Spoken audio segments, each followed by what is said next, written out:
Nadie que haya trabajado alguna vez en una sala de emergencias olvida el instante exacto en el que algo deja de sentirse humano.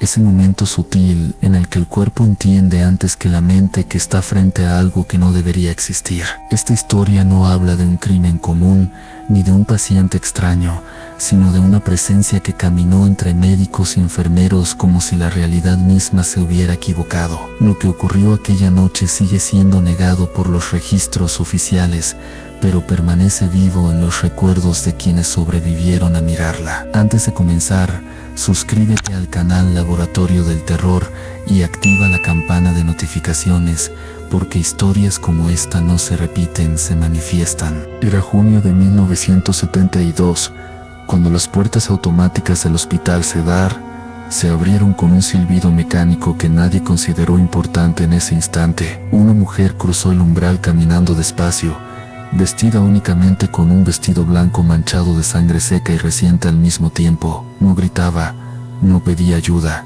no mostraba dolor alguno, lo que en un hospital suele ser interpretado como una señal de shock. Sin embargo, desde el primer segundo, algo en su presencia provocó náuseas inmediatas en quienes la vieron. Las recepcionistas fueron las primeras en reaccionar, llevando sus manos a la boca mientras retrocedían sin poder explicar qué les estaba causando tal repulsión. No era la sangre, tampoco las heridas visibles.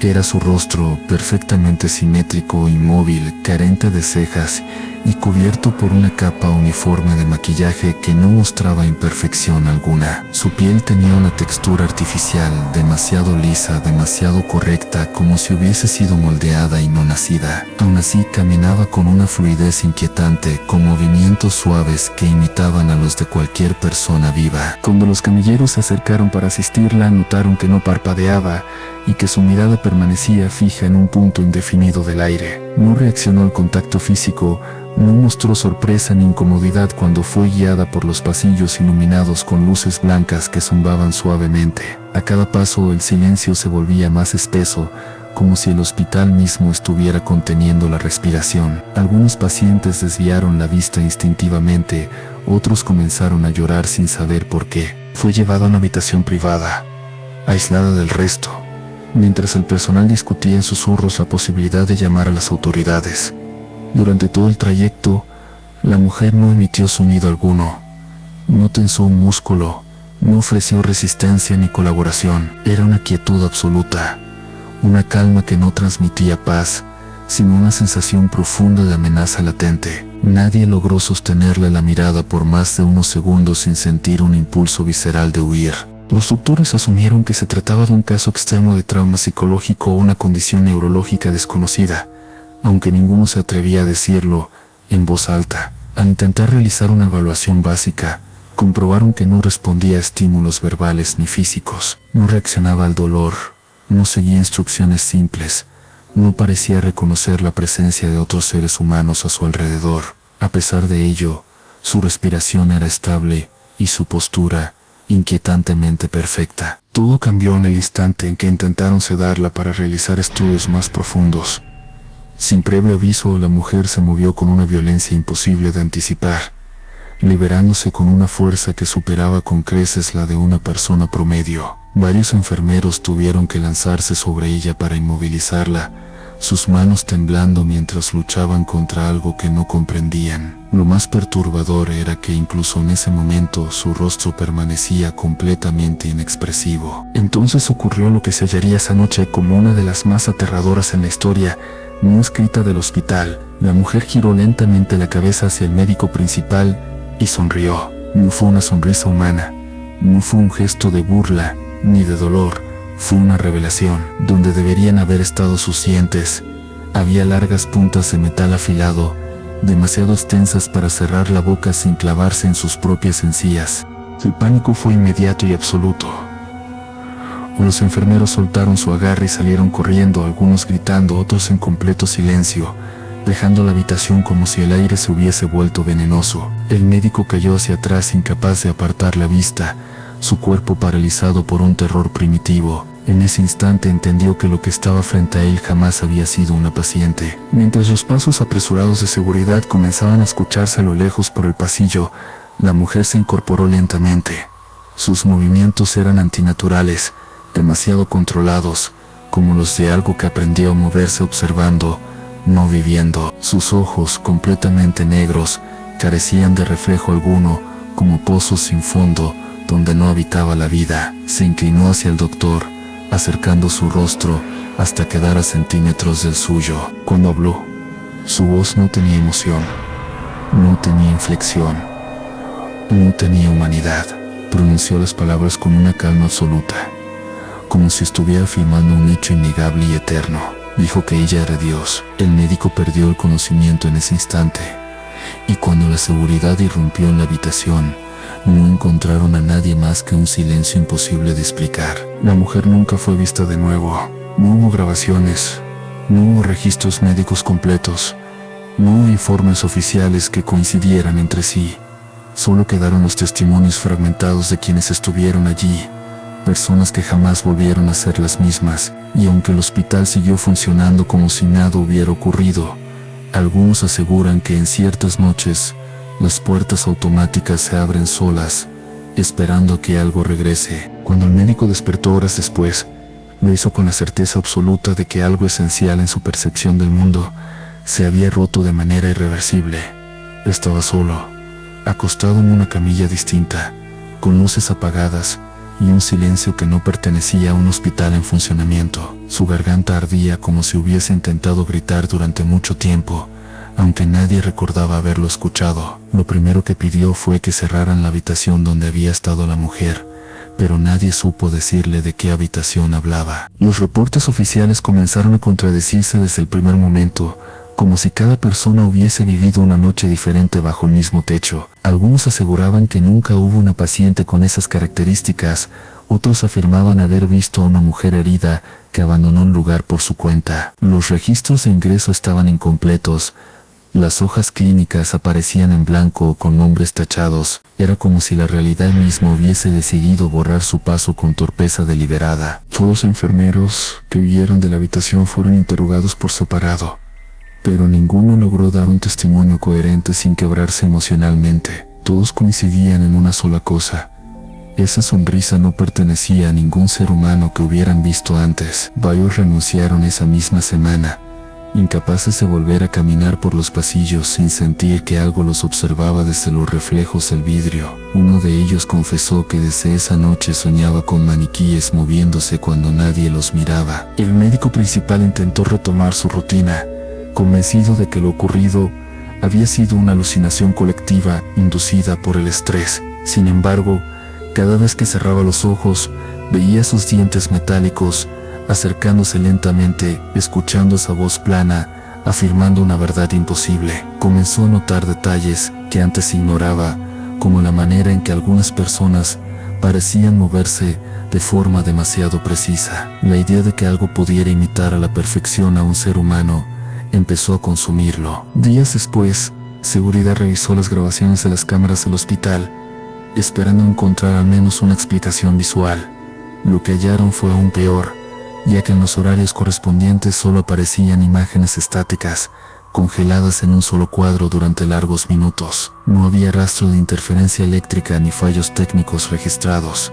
Simplemente el sistema parecía haberse negado a documentar lo ocurrido. Un guardia nocturno afirmó haber visto a una mujer idéntica, semanas después, de pie frente a una vitrina de maniquíes en una tienda cercana. Dijo que estaba inmóvil, observando su propio reflejo, como si evaluara la imitación que había logrado del cuerpo humano. Cuando intentó acercarse, ella giró lentamente la cabeza, mostrando la misma sonrisa imposible. El guardia huyó sin mirar atrás y nunca volvió a pasar por esa calle. Con el tiempo comenzaron a circular rumores entre el personal antiguo del hospital, historias similares en distintos lugares y épocas, apariciones breves siempre silenciosas, siempre con ese rostro perfecto que provocaba rechazo inmediato. Algunos decían que no era una entidad, sino una manifestación, una prueba de algo que estaba aprendiendo a ser humano. Otros creían que era un castigo, una presencia que se mostraba solo a quienes se atrevían a mirar demasiado de cerca. El médico finalmente abandonó la ciudad,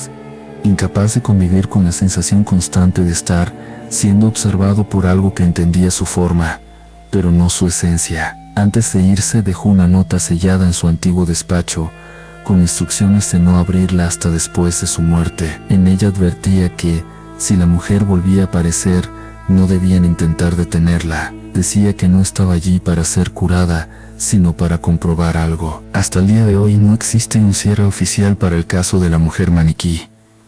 No hay explicación médica, psicológica ni racional que logre abarcar lo sucedido esa noche. El hospital sigue en pie, funcionando con normalidad, pero algunos empleados evitan ciertos pasillos sin saber exactamente por qué, y en silencio muchos temen que aquella figura solo estuviera ensayando su entrada al mundo, preparándose para regresar cuando ya nadie pueda distinguir la diferencia. Con el paso de los meses la historia comenzó a filtrarse fuera del hospital en fragmentos imprecisos, como si cada testigo solo pudiera recordar una parte tolerable de lo ocurrido. No eran relatos completos, sino sensaciones persistentes, imágenes sueltas, una incomodidad que reaparecía al ver un rostro demasiado perfecto. Algunos médicos de otros centros afirmaron haber escuchado versiones similares, siempre narradas en voz baja y con la misma advertencia implícita. Hablar demasiado de ello parecía atraer una atención indeseada. Un investigador independiente logró acceder a archivos antiguos del hospital,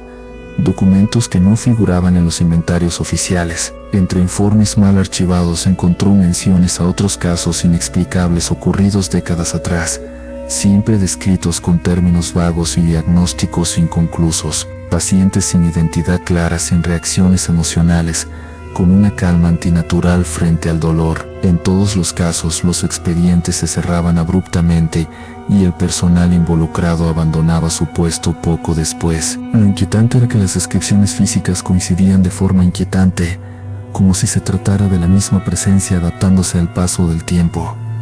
Rostros sin marcas, movimientos calculados, una mirada vacía que no reflejaba miedo ni curiosidad. Algunos informes hablaban de sonrisas breves, otros de una fuerza que no correspondía a la complexión del cuerpo. Siempre al final una desaparición sin rastro. El investigador comenzó a sospechar que no se trataba de una entidad aislada, sino de un proceso, algo que se manifestaba cuando ciertas condiciones se cumplían. Lugares de tránsito constante, hospitales, estaciones, espacios donde el dolor humano es cotidiano y normalizado, sitios donde una figura fuera de lugar podía pasar desapercibida durante más tiempo. Tal vez la mujer maniquí no buscaba ser vista, sino observada sin ser cuestionada. Mientras tanto, el antiguo médico, ya lejos de la ciudad, intentaba reconstruir su vida, aunque cada intento de normalidad se veía interrumpido por recuerdos involuntarios. Empezó a escribir compulsivamente, llenando cuadernos con reflexiones sobre la identidad, la imitación y la delgada línea entre lo vivo y lo construido. En sus notas repetía una idea con insistencia, que lo verdaderamente aterrador no fue la sonrisa, sino la certeza detrás de ella. Decía que no había arrogancia en sus palabras, solo convicción. En uno de esos escritos, el médico planteaba que la mujer no afirmaba ser Dios en un sentido religioso, sino funcional. Para él, esa frase implicaba la capacidad de crear, corregir y reemplazar sin apego alguno. Una entidad que no siente culpa ni compasión, porque no las necesita para cumplir su propósito. Si eso era cierto, entonces los humanos no eran más que modelos imperfectos. Años después, en distintas ciudades comenzaron a surgir reportes aislados de personas que provocaban reacciones físicas inmediatas de rechazo. No hacían nada extraño, no hablaban, no actuaban de forma agresiva, pero su sola presencia generaba náuseas, ansiedad y un impulso irracional de alejarse. Siempre desaparecían antes de que alguien pudiera confrontarlas. Nadie lograba describirlas con precisión, salvo por una sensación común de falsedad. Algunos teóricos sostienen que la mujer maniquí fue el primer error visible, un prototipo que aún no dominaba todos los gestos humanos. Con el tiempo, esa presencia habría aprendido a corregir detalles, a añadir imperfecciones, a parpadear en el momento correcto. Si eso es cierto, entonces su desaparición no fue una retirada, sino una evolución. Y tal vez, en este mismo momento, camina entre nosotros sin provocar alarma alguna. La pregunta que queda no es dónde está, sino cuántas veces hemos cruzado miradas con algo que ya no podemos distinguir. Porque si aprendió a parecer humana, también pudo aprender a esperar. Y cuando decida revelarse de nuevo, puede que ya sea demasiado tarde para reconocer el error. Con los años la historia fue diluyéndose hasta convertirse en un rumor incómodo que pocos se atrevían a mencionar sin ironía. El Hospital Cedar continuó operando con normalidad, renovando instalaciones, cambiando personal y modernizando sistemas como si el tiempo pudiera enterrar lo ocurrido. Sin embargo, algunos trabajadores veteranos aseguraban que ciertos espacios nunca volvieron a sentirse iguales. Había habitaciones donde el aire parecía más denso y donde el silencio se volvía demasiado consciente. En especial, una sala permanecía casi siempre vacía, no por falta de camas, sino por una resistencia inexplicable del personal a asignarla.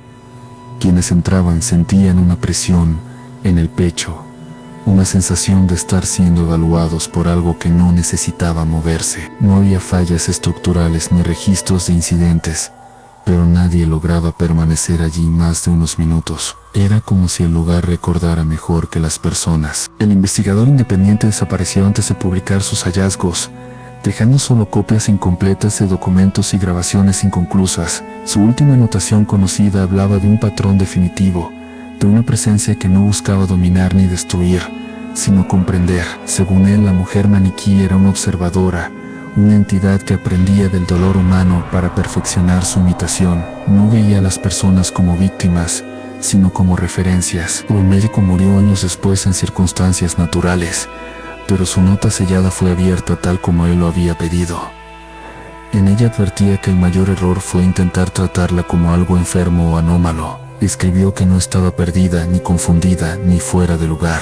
Estaba exactamente donde debía estar, probando los límites de lo humano desde dentro. Decía también que la frase que susurró no debía interpretarse como una amenaza, sino como una constatación. Si una entidad podía observar, copiar, corregir y reemplazar sin emoción alguna, entonces su posición era superior en términos funcionales. No necesitaba fe ni seguidores, solo tiempo, y el tiempo, según él, siempre estaba de su lado. Hoy en día, el caso de la mujer maniquí sigue siendo citado en foros cerrados, entre médicos, investigadores y personas que aseguran haber sentido esa misma repulsión inexplicable al cruzarse con alguien. Rostros que parecen correctos, gestos bien ensayados, miradas que no reflejan nada. La mayoría descarta la sensación y continúa con su día, convencidos de que es solo imaginación. Tal vez eso es exactamente lo que se espera, porque si algo aprendió aquella noche de 1972, es que el miedo delata, pero la normalidad protege.